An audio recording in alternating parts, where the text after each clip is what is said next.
அனைவருக்கும் வணக்கங்க. நம்ம காலையில் ஒரு 5 மணிக்கெல்லாம் கல் குடிக்கிறதுக்கு வந்துட்டோம்.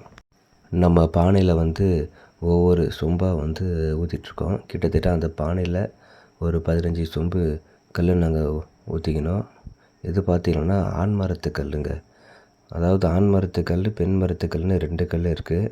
ஆண் மரத்து கல் வந்து டேஸ்ட்டு கம்மியாகவும், பெண் மரத்து கல் பார்த்திங்கன்னா டேஸ்ட் வந்து அதிகமாக இருக்கும். நீங்கள் கல் குடிக்கும்போது பார்த்திங்கன்னா டேஸ்ட் அதிகமாக இருந்தால் அது பெண் மரத்து கல்லுன்னு நீங்கள் வந்து ஈஸியாக புரிஞ்சுக்கலாம். இப்போ நாங்கள் வந்து நண்பர் ஒருத்தர் பார்த்திங்கன்னா இந்த ஓலையை வந்து கேட்டுட்டு இருந்தார். கிராமத்தில் இந்த மாதிரி ஒவ்வொருத்தருமே ஒரு ஓலையை வந்து செட் பண்ணி வச்சுருப்பாங்க.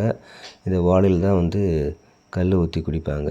அந்த கல் டேஸ்ட்டும் இந்த ஓலையுடைய அந்த வாசனையும் சேர்த்து நம்ம குடிக்கும்போது கல் வந்து வேறு லெவலில் இருக்குங்க.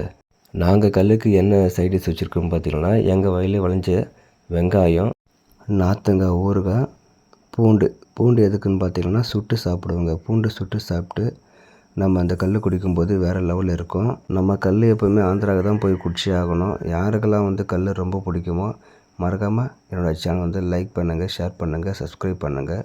அளவுக்கு மீறினால் அமிர்தமும் நஞ்சு. அளவோடு குடிங்க, வாழ்க்கையை என்ஜாய் பண்ணுங்கள்.